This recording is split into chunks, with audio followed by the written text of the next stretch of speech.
आणि ते आपल्याला साक्षात्कार चमत्कार दाखवतातच दाखवतात. कारण आपलं निस्वार्थी आहे. आपण निस्वार्थी करायचं असतं, ते कोणतंही स्वार्थ न बाळगता करायचं असतं. परमेश्वर आपल्या पाठीशी उभा आहे. देतात, ते सगळं देतात. ते त्यांनी कुठेच काही थांबवलेलं नाहीये. अपेक्षा छोट्या असाव्यात आणि आपण त्यांना मानायचं असतं की नाही, साक्षात स्वामी आहेत, साक्षात ब्रह्मांड नायक आपल्या पाठीशी उभे आहेत. हे आपण मान्य केलं पाहिजे. तुला मुलगा होणार, त्याचं नाव आहे ना शिवाच्या कोणत्याही नावापासून ठेव. गेलो बाबा, मला काय माहिती नाही, मी काय बोलत नाही, हे बोलणारे ते आहेत. पटकन जाणवलं, तुला बोललो, बाकीचं मला काय यातलं काय माहिती नाही. त्याचा रिझल्ट आला आणि त्याचा फोन आला मला बोलतो, सर मला मुलगा झाला सर. मला त्याचा फोन आला, मला म्हणतो मुलगा ना रडतोय, बोलतो सर काय करू. मी बोललो, अरे काय नाव काय ठेवलंस तू.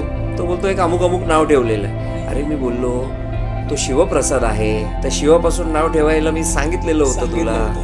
बोललो तसंच कर, जे नियोजित आहे शिवाच्या नावाने, भगवान शिवच्या नावाने त्याचं परत एकदा नामकरण केलं. दुसऱ्या दिवशी तो रडणं बंद झाला.